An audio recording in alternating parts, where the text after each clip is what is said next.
Subscribe. Siapa yang berutang, dia berniat untuk mengembalikannya, maka Allah bantu untuk mengembalikannya. Tapi barang siapa berutang dan dia tidak ada niat baik untuk melunasinya, maka Allah tidak akan melunasinya. Assalamualaikum warahmatullahi wabarakatuh. Waalaikumsalam warahmatullahi wabarakatuh. Walhamdulillah wassalatu wassalamu ala rasulillah Muhammad bin Abdillah wa ala alihi wa sahbihi wa mawala la hawla wa la quwwata illa billah. Qala ta'ala wa min ayatihi an khalaqa lakum min anfusikum azwajan litaskunu ilaiha wa ja'ala bainakum mawaddatan wa rahmah. Inna fi dzalika laayatin liqaumin yatafakkarun. Wa bahas tentang kitab Risalah Al-Bajuri dan syaratnya Tijan Ad-Darori. Ini kita membahas tentang masalah akidah, ya, permasalahan yang sangat penting di akhir zaman ini. Karena masalah terbesar di akhir zaman ini bukan krisis ilmu, tapi krisis akidah. Ya, saya pernah bahkan sering bertanya pada teman-teman anak pang atau jalanan atau anak motor, mereka kan yang namanya mabuk itu biasa ya, biasa minum minuman keras. Saya tanya apa hukumnya, mereka tahu hukumnya. Hukumnya haram. Tapi pertanyaan besarnya, mengapa mereka masih melakukan? Ya, saya tanya juga sama yang pernah main perempuan, yang pernah zina, apa hukum zina? Tahu mereka haram. Tapi pertanyaannya, kenapa masih dilakukan? Bahkan kalau kita tanya kepada para koruptor, 271 triliun hukuman cuma 6 tahun. Waduh, denda cuma 1 miliar. Mantep.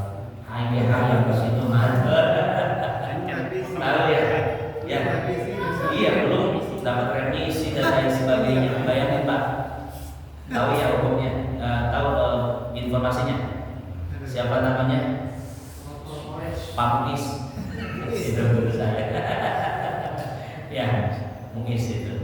Korupsi 271 triliun ya. Penjara 6 tahun. Belum lagi remisinya. Denda 1 miliar. Mahal. Ya Allah, kacau balau negeri ini.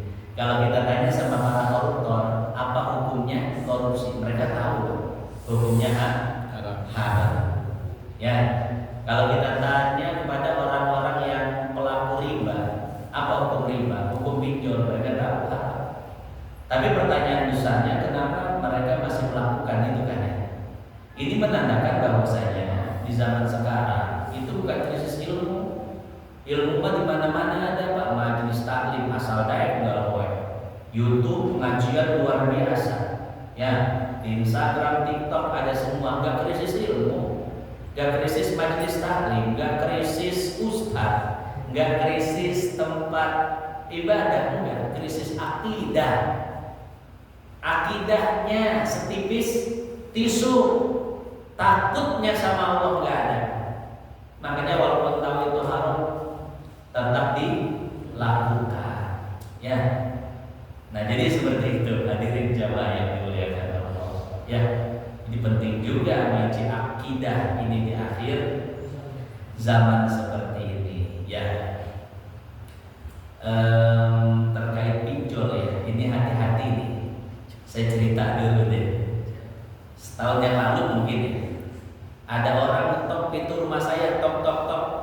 Saya buka, saya samperin, dia bilang, Pak Ustaz, tolongin saya, pinjem duit 21 juta. Buset, cek saya deh.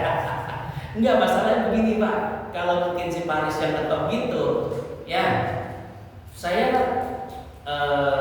paham maksudnya kenal. Ini orang saya nggak tahu namanya, nggak tahu mukanya. Itu baru pertemuan pertama kali. Sebelumnya nggak pernah kenal, nggak pernah ketemu. Ketemu pertama kali dia nggak nyebutin namanya, langsung nyebutin minjem duit 21 juta. Apa nih orang? Ya kalau minjem duit 100 sih ya 40 ikan gabus, pinjam dulu 100. Itu biasa gitu. 21 juta. Akhirnya saya bilang gini, Kang, mending kita duduk dulu, ngobrol dulu. Ya, saya kan belum tahu nama Akang siapa. Akhirnya saya ajak ngobrol di masjid. Ternyata dia itu terjerat pinjaman.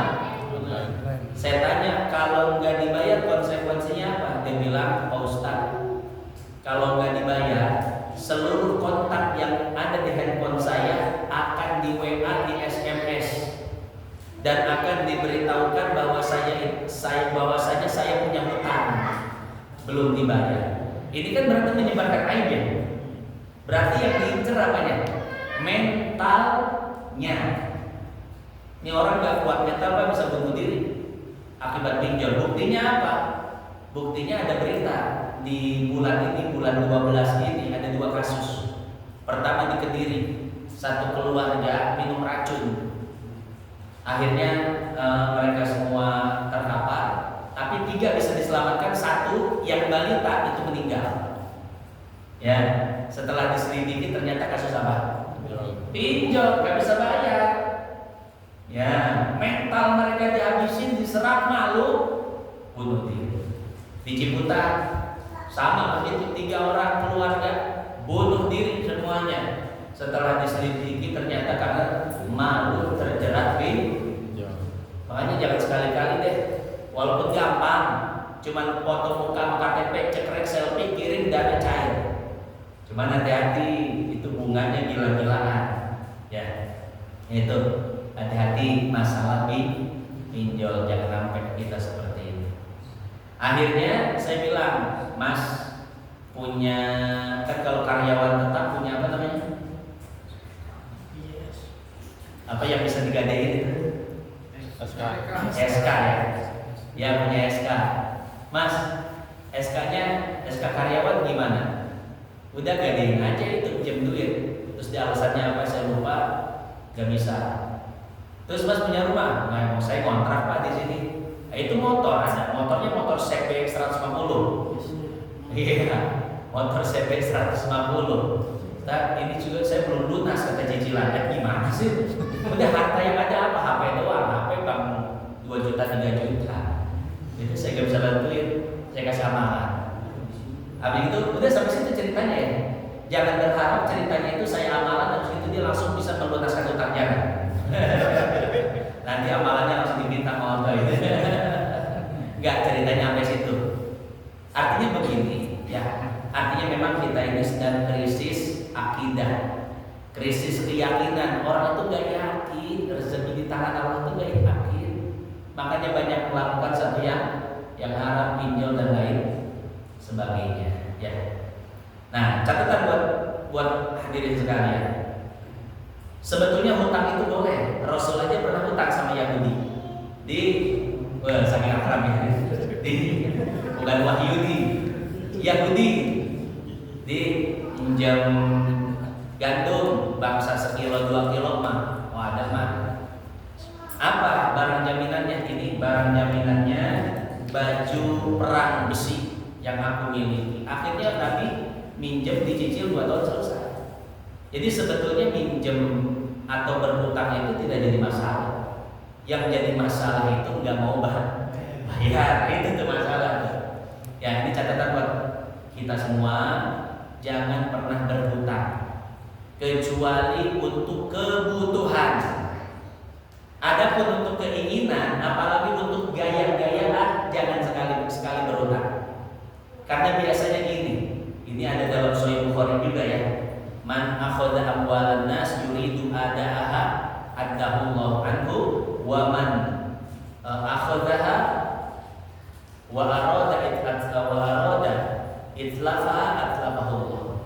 Jadi barang siapa yang berutang, dia berniat untuk mengembalikannya, maka Allah bantu untuk mengembalikannya.